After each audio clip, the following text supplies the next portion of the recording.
Hello, good morning, students. Today's we will study the chapter third, that is plant kingdom.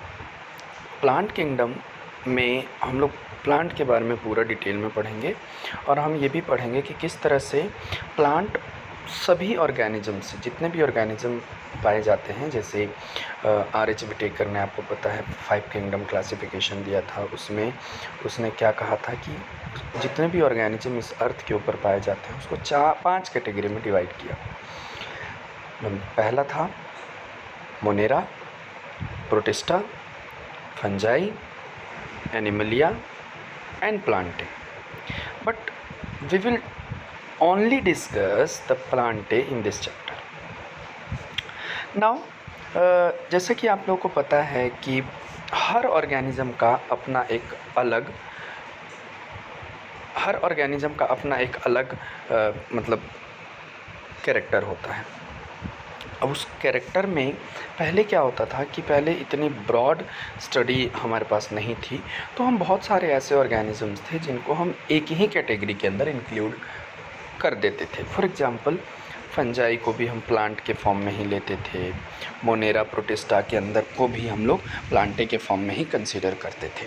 ऐसा इसलिए करते थे क्योंकि हमें मतलब हमारे पास इतनी नॉलेज नहीं थी, इतना साइंटिस्ट के पास इक्विपमेंट नहीं थे, इतना ब्रॉड क्लासिफिकेशन करने के तरीके नहीं पता थे। तो सिंपली ऑर्गेनिज्म ने क्या किया कि जैसे ह्यूमन बीइंग ने क्या किया, जितने भी ऑर्गेनिज्म थे उनको ब्रॉडली पहले टू किंगडम क्लासिफिकेशन हुआ, फिर 3 किंगडम क्लासिफिकेशन हुआ। लास्ट में जब R.H. विटेकर आए तब उन्होंने 5 किंगडम क्लासिफिकेशन दिया। उस 5 किंगडम क्लासिफिकेशन में सभी ऑर्गेनिज्म को, जितने भी ऑर्गेनिज्म थे, 5 पार्ट में डिवाइड कर दिया। हर ऑर्गेनिज्म का अपना अलग अलग तरीका होता है, हर ऑर्गेनिज्म अपने अलग अलग तरीके से इस अर्थ के ऊपर सरवाइव कर रहा है। तो टुडेज़ क्लास हम कुछ सबसे पहले तो ये पढ़ेंगे कि किस तरह से ऑर्गेनिज्म को क्लासिफाई किया गया और कौन कौन से मेथड यूज़ किए गए।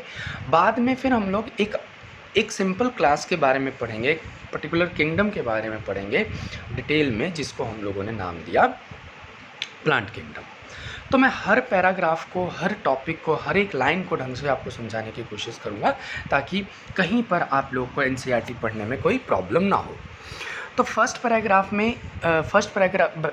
में सिंपली यही समझाने की कोशिश कर रहा है कि in previous chapter we will look at the broad classification of living organism under the system proposed by Whittaker, wherein he suggests that the 5 kingdom classification viz Monera, Protista, Fungi, Animalia और Plantae। मतलब last chapter में हमने सब जितने भी organism थे उनको broadly 5 part में डिवाइड किया गया था, जो कि किसने किया था? विटेकर ने किया था। In this chapter, we will deal in detail with the further classification within the kingdom Plantae, popularly known as plant kingdom। यानी कि इस चैप्टर के अंदर हम लोग प्लांटे के बारे में पढ़ेंगे, जिसको हम लोग प्लांट किंगडम के नाम से जानते हैं। We must stress here that our understanding of the plant kingdom has changed over time। यानी समय के साथ हमारी जो अंडरस्टैंडिंग है, प्लांट के प्रति जो अंडरस्टैंडिंग है, वो बदलता जा रहा है। ठीक है। Fungi and member of Monera Protista have cell wall have now been excluded from the plant, though earlier classification placed them in the same kingdom.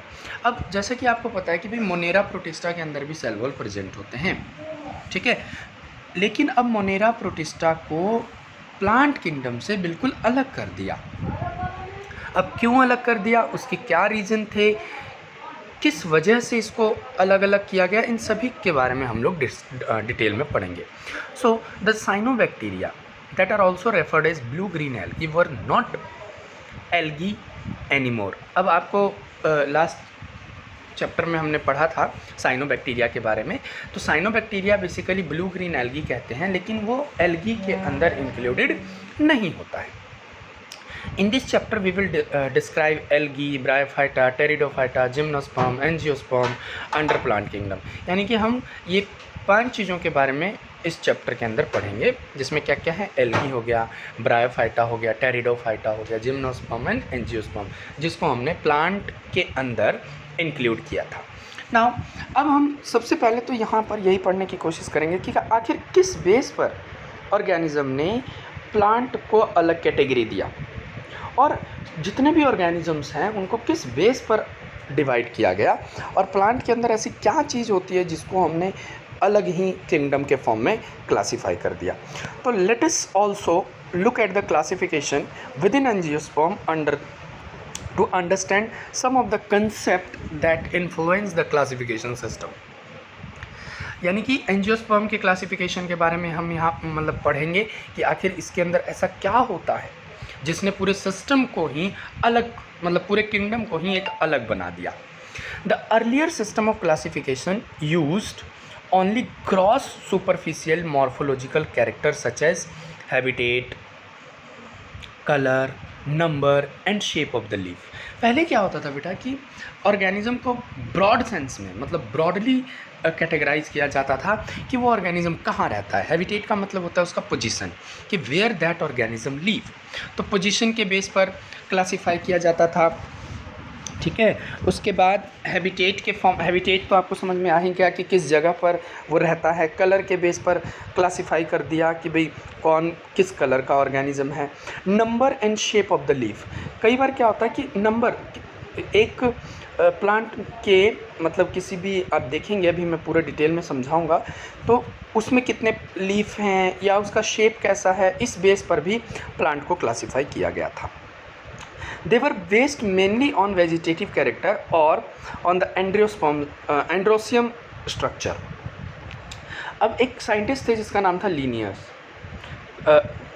उन्होंने क्या किया था, ऑर्गेनिज्म को जो डिवाइड किया था वो वेजिटेटिव कैरेक्टर के ऊपर डिवाइड कर दिया था, प्लस उसके एंड्रोसियम के ऊपर डिवाइड कर दिया था। एंड्रोसियम का मतलब क्या, यहाँ पर सेक्सुअल रिप्रोडक्शन और एसेक्सुअल रिप्रोडक्शन के बेस पर डिवाइड किया गया था। तो इस सिस्टम को हम लोग आर्टिफिशियल सिस्टम के नाम से जानते हैं। लेकिन ये आर्टिफिशियल सिस्टम की बेटा कुछ लिमिटेशंस थी। क्या लिमिटेशन थी, देखिए नंबर 1, दे सेपरेट, उन्होंने क्लोजली रिलेटेड स्पीसीज़ को भी ना अलग कर दिया था। तो they separate the closely related species since they were based on a few characteristics. ये क्या कहता है कि जो क्लोजली रिलेटेड स्पीसीज थे उसको भी इन्होंने अलग अलग कर दिया, ठीक है। Also the artificial system gave equal weightage to vegetative and sexual characters. अब उस ऑर्गेनिज्म, मतलब उस आदमी ने, जो साइंटिस्ट था लीनियस, उन्होंने बेटा वेजिटेटिव और सेक्सुअल कैरेक्टर दोनों को सेम कैटेगरी के अंदर इंक्लूड किया, सेम कैटेगरी के अंदर इंक्लूड कर दिया। क्यों सेम कैटेगरी के अंदर इंक्लूड किया, क्योंकि उनको इतनी मतलब ब्रॉड में नॉलेज नहीं थी कि भाई वेजिटेटिव अलग तरह का रिप्रोडक्शन होता है या सेक्सुअल एक अलग तरीके का रिप्रोडक्शन है। वो सिंपली ये समझते थे कि दोनों एक ही हैं, रिप्रोडक्शन मतलब न्यू ऑर्गेनिज्म को प्रोड्यूस करना। तो वेजिटेटिव से भी हम न्यू ऑर्गेनिज्म को प्रोड्यूस कर रहे हैं और सेक्सुअल से भी हम न्यू ऑर्गेनिज्म को प्रोड्यूस कर रहे हैं। लेकिन यहाँ पर दोनों अलग अलग कैटेगरी में उनको रखना चाहिए था, जो कि उन्होंने नहीं रखा। This is not acceptable since we know that often the vegetative character are more easily affected by environment. अब आपको पता है लास्ट क्लास में हमने पढ़ा ही था कि वेजिटेटिव रिप्रोडक्शन एनवायरनमेंट के ऊपर बहुत डिपेंड करता है। कुछ ऐसे भी प्लांट्स हैं जो बेटा किसी एक पर्टिकुलर सीज़न में ग्रो करते हैं, कुछ ऐसे ऑर्गेनिजम्स हैं जो मतलब आप कह सकते हो कि पूरे साल ग्रो करते हैं। तो कहने का यहाँ पर मतलब यही है कि वेजिटेटिव रिप्रोडक्शन जो होता है वो आपका एनवायरनमेंट के ऊपर डिपेंड करता है, लेकिन सेक्सुअल रिप्रोडक्शन किसी एनवायरनमेंट के ऊपर डिपेंड नहीं करता, ठीक है ना। उसके बाद जब ये आर्टिफिशियल सिस्टम जब हमारा फेल हुआ, तो उसके बाद एक और नया क्लासिफिकेशन सिस्टम आया जिसको हम लोगों ने नेचुरल क्लासिफिकेशन सिस्टम के नाम से जाना। जो natural classification system developed which were based on natural affinities among the organism and consider not only the external features but also internal features like ultrastructure, anatomy, embryology, phytochemical chemistry। मतलब जो आपका ये जो नेचुरल क्लासिफिकेशन सिस्टम था वो सिर्फ organism के nature में कैसी उसकी एफिनिटी है, सिर्फ इसके ऊपर ही डिपेंड नहीं करता, वो उसके एक्सटर्नल स्ट्रक्चर के ऊपर भी डिपेंड करता है, उसके इंटरनल फीचर्स के ऊपर भी डिपेंड करता है। तो ओवरऑल हम ये कह सकते हैं कि ये जो हमारा नेचुरल क्लासिफिकेशन जो था वो थोड़ा सा एक्सेप्टेबल था। क्यों? क्योंकि इसमें ये हर चीज़ को कंसीडर करके लेके चल रहा था। मतलब अगर एक ऑर्गेनिज्म को हम लोग देख लें तो उस ऑर्गेनिज्म के अंदर कौन कौन से कैरेक्टर्स हैं, इंटरनल क्या है, एक्सटर्नल क्या है, एम्ब्रोलॉजिकल क्या है, एनाटॉमिकल क्या है, फाइटोकेमिस्ट्री क्या है, मतलब इस सिस्टम ने हर चीज़ को डिटेल में बताया। और इससे क्या हुआ, इससे हम लोग ऑर्गेनिज्म को ईजिली क्लासीफाई कर सकते थे। Such a classification for flowering plant was given by George Bentham and Joseph Dalton Hooker. ये दो साइंटिस्ट थे जिन्होंने natural system of classification flowering plant के ऊपर किया। ये आप निशान लगा लीजिएगा क्योंकि ये नीट एग्ज़ाम के अंदर पूछा जा सकता है। उसके बाद एक और नया सिस्टम आया जो कि बहुत मतलब पूरे ऑर्गेनिज्म को क्लासिफिकेशन करने का एक अलग ही तरीका बना दिया। तो at present phylogenetic classification system based on evolutionary relationship between the various organism are acceptable। अब जो नया क्लासिफिकेशन आया जिसको हम लोग फाइलोजेनेटिक क्लासिफिकेशन सिस्टम कहते हैं। फाइलोजेनेटिक क्लासिफिकेशन का मतलब है इवोल्यूशनरी, मतलब वो ऑर्गेनिज्म कहाँ से डेवलप हुआ, कैसे आया, किस जगह से आया, उसके कौन एंसेस्टर थे, इस तरह का जो सिस्टम आया वो आजकल एक्सेप्टेबल है। ठीक है, तो जैसा कि मैंने अभी आपको बताया, this assure that organism belong to the same taxa have common ancestor. अगर कोई ऑर्गेनिज्म एक पर्टिकुलर टेक्सा से बिलोंग कर रहा है तो उसके एंसेस्टर क्या होंगे, कॉमन होंगे। एंसेस्टर का मतलब अब आपको समझ में आ ही गया, जो पूर्वज होते हैं उसके सारे एंसेस्टर क्या होंगे, कॉमन होंगे। We now use the information from many other source to help resolve difficulty in classification. These become more important when there is a no supporting fossils evidence। लेकिन ये क्लासिफिकेशन करना बहुत मुश्किल हो जाता है जिस ऑर्गेनिज्म के, जिस प्लांट के फॉसिल्स ही नहीं, तो उसके हम एंसेस्टर कैसे निकाल सकते हैं, ये हमारे लिए बहुत ही एक प्रॉब्लमेटिक बन गया। तब हमें ये नहीं समझ में आ पाता कि भाई कौन सा ऑर्गेनिज्म किस कैटेगरी से बिलोंग करता है। उसके बाद एक नया और क्लासिफिकेशन आया जिसको हम लोग न्यूमेरिकल टेक्सोनॉमी कहते हैं।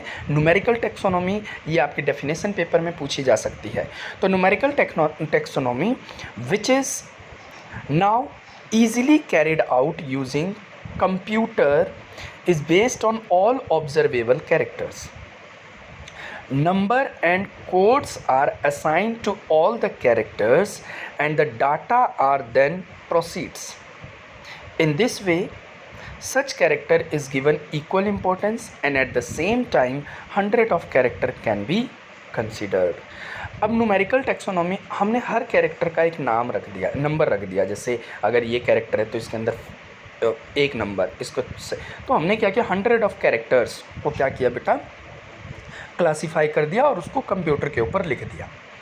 ठीक है, अब जैसे कि मान लीजिए किसी भी कोई भी हमें प्लांट मिला, उस प्लांट के अंदर ये कैरेक्टर हैं। अब उस कैरेक्टर को हम लोग कंप्यूटर के अंदर फीड करते हैं, हमें पता चल जाता है कि ये इस कैटेगरी का ऑर्गेनिज्म है।